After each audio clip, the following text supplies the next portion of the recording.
राधे कृष्णा। कैसे हो आप सब? हम आशा करते हैं नारायण की कृपा से आप सब ठीक होंगे और स्वस्थ होंगे। आज हम आपको कार्तिक कृष्ण एकादशी की कथा सुनाएंगे। पौराणिक कथा के अनुसार एक बार धर्मराज युधिष्ठिर कृष्ण भगवान से कहने लगे, हे भगवान, कार्तिक कृष्ण एकादशी का क्या नाम है? इसकी विधि क्या है और इसे करने से क्या फल मिलता है? सो आप विस्तार पूर्वक बताएं। तब भगवान श्री कृष्ण बोले, हे राजन, कार्तिक कृष्ण पक्ष एकादशी का नाम रमा एकादशी है। यह एकादशी बड़े पापों को नष्ट करने वाली है। इस एकादशी का नाम लक्ष्मी जी के रमा स्वरूप पर ही रखा गया है। दिवाली से पहले आने वाली इस एकादशी का बहुत ही खास महत्व है। इस एकादशी पर नारायण के साथ साथ लक्ष्मी जी की पूजा अर्चना करने से धन वैभव की प्राप्ति होती है और सभी पाप नष्ट हो जाते हैं। रमा एकादशी का महात्म्य मैं तुमसे कहता हूँ, ध्यान पूर्वक सुनो। हे राजन, प्राचीन काल में मुचुकुंद नाम का एक राजा था। उसकी इंद्र के साथ बहुत ही खास मित्रता थी और साथ ही यम, कुबेर, वरुण और विभीषण भी उसके मित्र थे। यह राजा बड़ा ही धर्मात्मा, विष्णु भक्त और न्याय के साथ राज करता था। उस राजा की एक कन्या थी जिसका नाम चंद्रभागा था। उस कन्या का विवाह चंद्रसेन के पुत्र शोभन के साथ हुआ था। राजा मुचुकुंद एकादशी का व्रत बड़े ही नियम से करता था और उसके राज्य में सभी कठोरता से इस नियम का पालन करते थे। एक बार की बात है कि शोभन अपनी ससुराल आया हुआ था। वह कार्तिक का महीना था। उसी माह में महापुण्यदायिनी रमा एकादशी आ गई। इस दिन सभी व्रत रखते थे। चंद्रभागा ने सोचा कि मेरे पति तो बड़े कमजोर हृदय के हैं, वे एकादशी का व्रत कैसे करेंगे, जबकि मेरे पिता के यहाँ तो सभी को व्रत करने की आज्ञा है। मेरे पति राजा की आज्ञा मानेंगे तो बहुत ही कष्ट पाएंगे। चंद्रभागा को जिस बात का डर था वही हुआ। राजा ने आदेश जारी किया कि इस समय उनका दामाद राज्य में पधारा हुआ है, अतः सारी प्रजा विधान पूर्वक एकादशी का व्रत करे। जब दशमी आई तब राज्य में ढिंढोरा पीटा गया। उसे सुनकर शोभन अपनी पत्नी के पास गया और बोला, हे प्रिय, तुम मुझे कुछ उपाय बतलाओ, क्योंकि मैं उपवास नहीं कर सकता। यदि मैं उपवास करूंगा तो अवश्य ही मर जाऊंगा। पति की बात सुनकर चंद्रभागा ने कहा, हे स्वामी, मेरे पिता के राज्य में एकादशी के दिन कोई भी भोजन नहीं कर सकता। यहाँ तक कि हाथी, घोड़ा, ऊंट, पशु आदि भी तृण, अन्न, जल आदि ग्रहण नहीं करते। फिर भला मनुष्य कैसे भोजन कर सकता है? यदि आप उपवास नहीं कर सकते तो किसी दूसरे स्थान पर चले जाइए, क्योंकि यदि आप यहाँ रहेंगे तो आपको व्रत अवश्य ही करना पड़ेगा।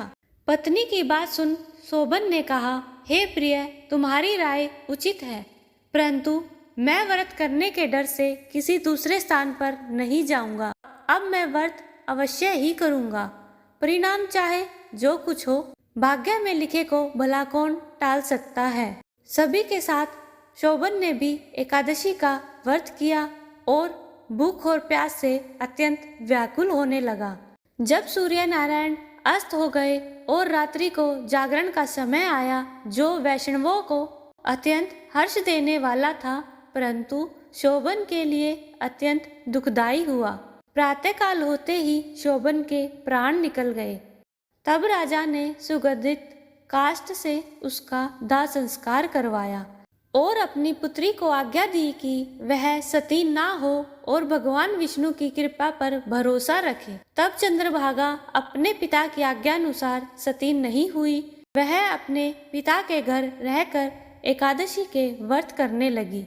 उधर रमा एकादशी के प्रभाव से शोभन को जल से निकाल लिया गया और भगवान विष्णु की कृपा से उसे मंदराचल पर्वत पर धन धान्य से परिपूर्ण तथा शत्रु रहित देवपुर नाम का एक उत्तम नगर प्राप्त हुआ।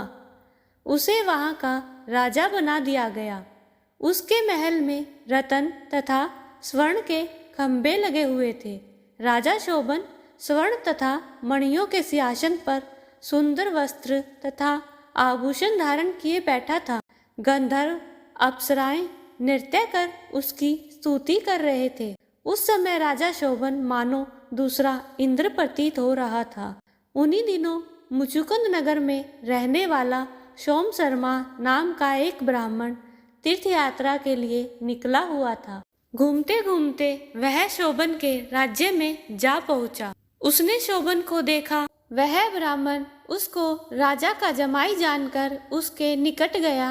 राजा शोभन ब्राह्मण को देख आसन से उठ खड़ा हुआ और अपने ससुर तथा स्त्री चंद्रभागा की कुशल क्षेम पूछने लगा। शोभन की बात सुन सोम शर्मा ने कहा, हे राजन, हमारे राजा कुशल से हैं तथा आपकी पत्नी चंद्रभागा भी कुशल है। अब आप अपना वृतांत बतलाइए। आपने तो रमा एकादशी के दिन अन्न जल ग्रहण न करने के कारण प्राण त्याग दिए थे। मुझे बड़ा विस्मय हो रहा है कि ऐसा विचित्र और सुंदर नगर, जिसको ना तो मैंने कभी सुना और ना ही कभी देखा, आपको किस प्रकार प्राप्त हुआ।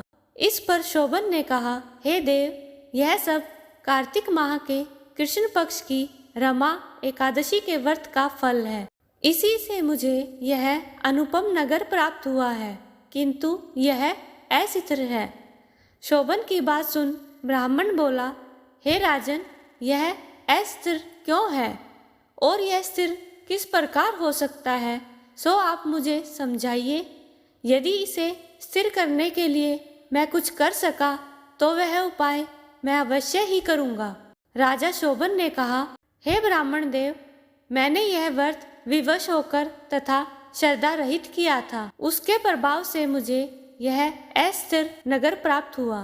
परंतु यदि तुम यह वृतांत राजा मुचुकुंद की पुत्री चंद्रभागा से कहोगे तो वह इसको स्थिर बना सकती है। राजा शोभन की बात सुन ब्राह्मण अपने नगर को लौट आया और उसने चंद्रभागा से सारा वृतांत कह सुनाया। इस पर राजकन्या चंद्रभागा बोली, हे ब्राह्मण देव, आप क्या वह सब दृश्य प्रत्यक्ष देख कर आए हैं या अपना स्वप्न कह रहे हैं। चंद्रभागा की बात सुन ब्राह्मण बोला, हे राजकन्या, मैंने तेरे पति शोभन तथा उसके नगर को प्रत्यक्ष देखा है, किंतु वह नगर अस्थिर है। तू कोई ऐसा उपाय कर जिससे कि वह स्थिर हो जाए। ब्राह्मण की बात सुन चंद्रभागा बोली, हे ब्राह्मण देव, आप मुझे उस नगर में ले चलिए। मैं अपने पति को देखना चाहती हूँ। मैं अपने व्रत के प्रभाव से उस नगर को स्थिर बना दूंगी। चंद्रभागा के वचनों को सुनकर वह ब्राह्मण उसे मंदराचल पर्वत के पास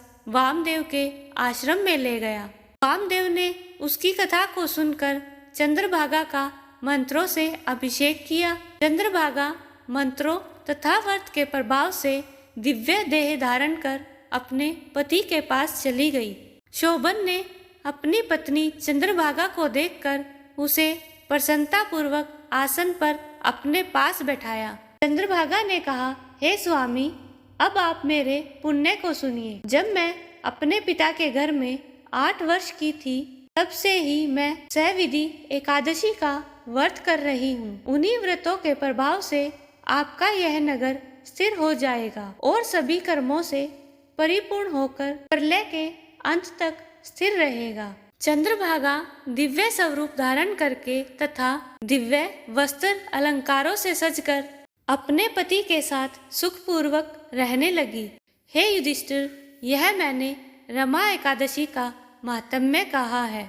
जो मनुष्य रमा एकादशी के व्रत को करते हैं, उनके सभी पाप नष्ट हो जाते हैं, और जो मनुष्य रमा एकादशी का महात्म्य सुनते हैं, वह अंत समय में विष्णु लोक को जाते हैं।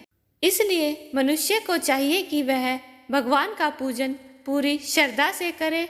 भगवान विष्णु की पूजा अर्चना करने के साथ साथ हरे राम राम राम हरे हरे, हरे कृष्णा कृष्णा कृष्णा हरे हरे का जाप अवश्य करना चाहिए। इस प्रकार एकादशी व्रत की कथा वह मातम्य संपन्न हुआ। अगर आपको यह कथा पसंद आई तो वीडियो को ज़्यादा से ज़्यादा शेयर करें, चैनल को सब्सक्राइब करें और कमेंट बॉक्स में एकादशी माता के नाम का जयकारा जरूर लगाएं। बोलो एकादशी माता की जय।